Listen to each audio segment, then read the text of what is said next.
کیا ہے کہ اپنے عقیدہ کو درست کریں. سبحان اللہ سبحان اللہ. اور عقیدہ کیسے ہونا چاہیے؟ عقیدہ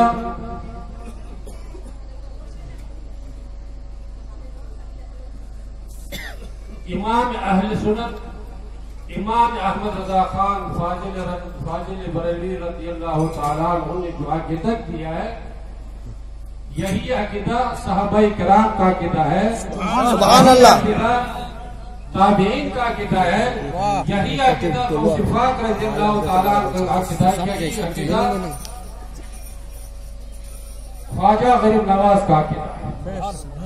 سبحان اللہ. اور یہی عقیدہ ہر مسلمان کا ہونا چاہیے. اسی عقیدے میں قبر کی بھی نہیں جاتے، میدان محشر کی بھی نہیں جاتے. ہر منزل پر اس عقیدہ کا رہو، اس پر موت ہو جائے تو ہر منزل پر انشاءاللہ کامیابی کامیابی کامرانی. اور علماء نے یہاں تک لکھا ہے کہ اعمال میں اگر کمی ہو جائے، نماز نہیں پڑھ سکے، روزہ نہیں رکھ سکے، اپنے گناہوں کے مطابق تو سزا ملے گا. اور اگر عقیدہ درست ہو تو ایک نہ ایک دن اس عقیدے کے بنیاد پر آپ کو جنت نصیب ہوگا. اس لیے ہمارے علماء کرام عقیدے پر سب سے زیادہ زور دیتے ہیں. اور آج کل تو ایسے زمانہ آ گیا، ایسے وقت آ گیا ہے، ہم لوگوں کا ایمان اتنا کمزور ہو چکا ہے کہ کسی کی نماز کو دیکھ کر کے، کسی کی تلاوت کو دیکھ کر کے، کسی کی تسبیح کو دیکھ کر کے ہمارا عقیدہ گڑبڑا جاتا ہے، ڈگمڑا جاتا ہے. تو یہ محفل پاک جس میں آپ اور ہم حاضر ہیں، یہ میلاد مصطفیٰ کی محفل ہے، ذکر کی محفل ہے، اللہ کے رحمت کی محفل ہے، اللہ سے قریب کرنے کے لیے محفل ہے. اور ایسا محفل میں انسان جتنا باادب ہوگا وہی کیا ہوگا، اتنا بانصیب ہوگا. اور ایسے محفلوں میں سب سے بڑے ادب یہ ہے کہ ظاہری ادب تو کرنا ہی چاہیے. سب سے بڑے ادب یہ ہے کہ جو کچھ ہم لوگ سنیں گے اس کو دل و دماغ میں بسا کر کے اس پر عمل کرنے کی کوشش کریں گے. سبحان اللہ. سب سے بڑے ادب. اگر آپ ہم نے قرآن حدیث کے بارے میں سن لیا، عقیدے کے بارے میں سن لیا، نماز کے بارے میں سن لیا، اور پھر ہم لوگوں نے اس پر عمل کرنے کی کوشش نہ کی تو کیا ہوگی؟ اس محفل پا کے کیا ہوگی؟ بے ادبی ہوگی. تو اللہ جل شانہ کے بارگاہ میں کون سے ادا پسند آئے؟ اللہ جل شانہ ادنا سے ادنا کسی مسلمان کے ادا کو پسند کے اس کے ذریعے نجات بن سکتا ہے. سبحان اللہ.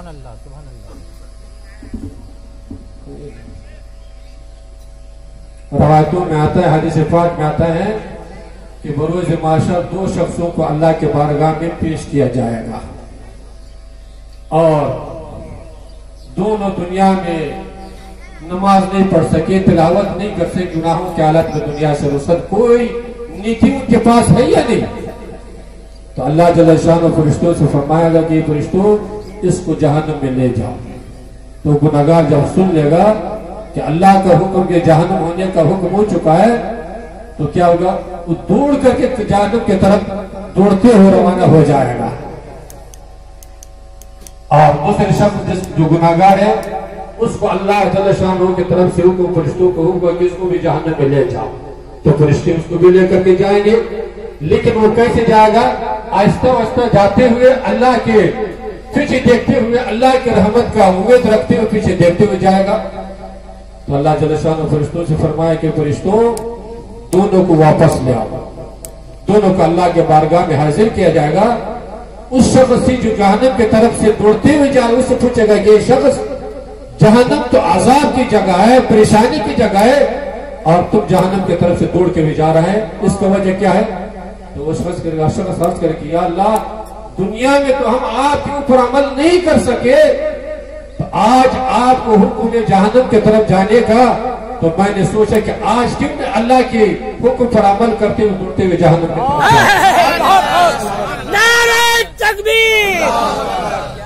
اور دوسرا شخص جو جاتے ہوئے اللہ کی رحمت کو امیدوار ہوتے ہوئے پیچھے دیکھتے ہوئے جا رہا تھا تو اسے پوچھے گا کہ انسان تم کو جو جہنم کا حکم ہو گیا تو تم کو دوڑ کے جانا چاہے، تم بار بار اللہ کی رحمت کو امیدوار ہوتے پیچھے دیکھ رہے، اس کی وجہ کیا ہے؟ تو وہ شخص کرے کہ یا اللہ جل شانہ رحیم و کریم ذات ہے، میں اس غرض سے اللہ کی رحمت کو دیکھتے ہوئے کہ کاش کہ ہو سکتا ہے کہ اللہ کی رحمت ہو جائے اور میرے گناہوں معاف ہو جائے اور میں جنت کا مستحق بن جاؤں۔ سبحان اللہ! اللہ جل شانہ فرشتوں سے فرمایا کہ یہ فرشتوں دونوں کو کیا کر دو، دونوں کے گناہوں کو میں نے معاف کر دیا، دونوں کو جنت کی طرف لے جاؤ۔ نعرہ تکبیر! تو مسلمان کو ایسے محفلوں میں شرکت کر کے اپنے لیے آخرت کا سرمایہ سمجھ کر کے اس میں بادب حاضر ہونا چاہیے، بادب بیٹھنا چاہیے۔ ہو سکتا ہے کہ یہی محفل آپ کی اور ہماری نجات کا ذریعہ بنے، ہمارے لیے اور آپ کے لیے جنت جانے کا ذریعہ بنے۔ وہ کہتے ہیں کہ رحمت الہی بانا میں جو ہے کہ اللہ کی رحمت ایک بانا تلاشتی ہے، یہ نہیں کہ انسان نمازی ہو جائے، نماز پڑھنا فرض ہے، ایمان کے بعد سب سے اہم فریضہ نماز ہی ہے، لیکن ایک مسلمان کو ادنا سے ادنا نیکی بھی ہاتھ سے جانے نہیں دینا چاہیے۔ حضور فرماتے ہیں کہ اماطۃ الاذى یعنی طریق کی صدقۃ عبادت، کہ راستے سے کوئی تکلیف بھی جس کو ہٹا دینا اس غرض سے کہ کسی مسلمان کو اسے تکلیف ہو سکتا ہے، یہ بھی عبادت ہے، یہ بھی صدقہ ہی ہے۔ تو آپ ہم ایسی محفل میں حاضر ہے جو ذکر کی محفل ہے، اللہ اور اللہ کے رسول کے بیان کی محفل ہے، اور اس پہ جتنا ادب رہے گا اتنا بانصیب رہے گا۔ واقعات میں آتے ہیں کہ ایک انسان تھا، بہت غریب تھا، بہت لاچار تھا، اپنے غربت سے پریشان ہو رہا تھا، تو کسی نے اس کو بتایا کہ فلاں جگہ پر ایک بزرگ رہتے ہیں، وہاں جاؤ، وہ تمہارے لیے دعا کرے گا، تم کو نسخہ بتا دے گا تو تم امیر بن جاؤ گے۔ تو وہ شخص گئے اس بزرگ کے پاس، اللہ والے کے پاس، بہت وہاں پہنچا، بہت ادب و احترام سے وہاں پہنچا اور بہت ادب و احترام سے وہاں بیٹھا ان کے سامنے میں، اور عرض کیا کہ میں بہت غریب ہوں، بہت پریشان حال ہوں، غربت سے میں عاجز آ چکا ہوں، کوئی دعا بھی کر دیجیے، کوئی ایسے نسخہ بتا دیجیے تاکہ کیا ہو جاؤں، میں امیر بن جاؤں، پیسہ والا بن جاؤں، زمین والا بن جاؤں، مکان و دکان والا بن جاؤں۔ تو بزرگ نے کہا کہ ٹھیک ہے، ہم دعا بھی کر دیں گے اور ایسے نسخہ بتا دیں گے کہ انشاءاللہ تم کیا بن جاؤ گے، امیر بن جاؤ گے۔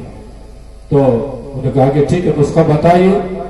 تو اس بزرگ نے کہا کہ تم ایسے کرو، بازار میں جتنا کالا کپڑا ہوگا اس کو خرید لو، اس کو جمع کر لو اور تم انشاءاللہ امیر بن جاؤ گے۔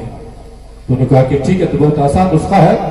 تو بازار میں گئے، جتنا کالا کپڑا تھا، کالا رنگ کا کپڑا تھا، سب کو خرید کر کے جمع کر لیا، اور جمع کرنے کے بعد بادشاہ کی طرف سے اعلان ہو گیا کہ جو شخص بھی آفس میں آئے گا، آفس میں کام کرے گا، اس کو کالا کپڑا پہن کے آنا ہوگا۔ سمجھ رہے کہ نہیں؟ اس کو آفس میں کالا کپڑا پہن کے آنا ہوگا تو وہ آفس میں آ سکتا ہے۔ یہ کپڑا تو یہ خرید چکا تھا سب، تو ادھر کالے کپڑے کا ڈیمانڈ ہو گیا، تو وہ بیچتے یہ کپڑا بیچ کر کے امیر بن گیا، پیسہ والا بن گیا، زمین والا بن گیا، مکان والا بن گیا۔ اب انسان کے لالچ تو ختم ہونے والا ہے نہیں، تو اس نے سوچا کہ ہم تو بزرگ کے دعا سے، ان کے نسخے سے امیر بن گئے، تو ایک بار پھر چلتے ہیں بزرگ کے پاس، اللہ والے کے پاس، تاکہ پھر دعا کرے، کوئی نسخہ بتا دے تاکہ وہ اور امیر بن جائیں۔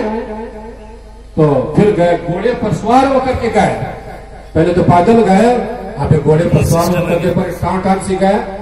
وہاں جانے کے بعد وہاں جب پہنچا، اب گھوڑے سے اترا بھی نہیں، اس کا تکبر، انسان کے غرور تکبر دے کے گھوڑے سے اترا بھی نہیں۔ اس اللہ والے کے پاس گئے اور اسے کہا کہ حضرت آپ کے دعا سے تو ہم بہت مالدار ہو گئے، زمیندار ہو گئے، لیکن ایک بار پھر آپ دعا فرما دیجیے تاکہ اور مالدار ہو جائے اور آپ کے دعا سے زمین جائیداد کا مالک ہو جائے۔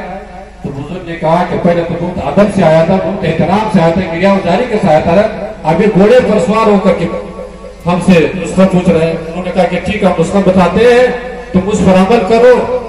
تو کہا کہ ٹھیک ہے نسخہ بتائی. تو بزرگ نے کہا کہ تم ایسے کرو بازار میں جتنا تربوزہ سب ہے نا تربوزہ اس کو خرید لو اس کو جمع کر لو تم عامر بن جاؤ گے. کہا کہ ٹھیک ہے تو بہت آسان بات ہے. وہ گئے جتنا بازار میں تربوزہ سب خرید لیا اور اس کو جمع کر لیا. تو سب خریدنے کے بعد بادشاہ کی طرف سے اعلان ہو گیا کہ تربوزے میں بیماری ہو چکے جو انسان تربوزہ خریدے گا وہ کیا ہو جائے گا بیمار ہو جائے گا. اب تربوزہ تو زیادہ دن ٹھہرنے والا ہے نہیں. تو لوگوں نے کیا تربوزہ خریدنے سے باز رہے خریدا نہیں. ادھر اس کا تربوزہ سب سڑ گیا اور جہاں تھا پہلے وہی پہنچ گیا. پہلے ادب کے ساتھ آیا تھا اللہ والا کے بارگاہ میں ادب ظاہر کیا اس کے دعا سے اس کے نسخے سے اللہ نے اس کو نواز دیا. دوسری بار تکبر سے آیا تھا اور پھر جہاں تھا وہیں پر پہنچ گیا.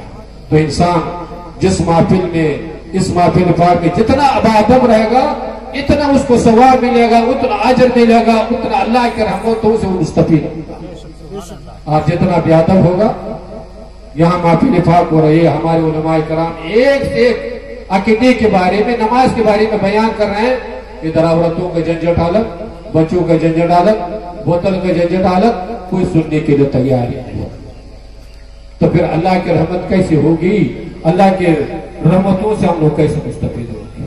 اس لیے مسلمانوں جب بھی ایسی محفل پاک ہو اپنے باطن کو بھی صاف کر کے آئیے اپنے ظاہر کو بھی صاف کر کے آئیے تو انشاءاللہ العزیز آپ کو ایسی اس محفل سے ایسے فیوز و برکات ملیں گے ایسے اللہ کے رحمت سے مستفید ہوں گے کہ دنیا میں بھی اس فیوز و برکات کو محسوس کریں گے اور جب دنیا سے رخصت ہو جائیں گے تب بھی انشاءاللہ یہ محفل آپ اور ہمارے کے لیے کامیابی و کبرانی نظر. سبحان اللہ سبحان اللہ. کوئی معمولی محفل ہے کوئی دنیا داری کی محفل ہے.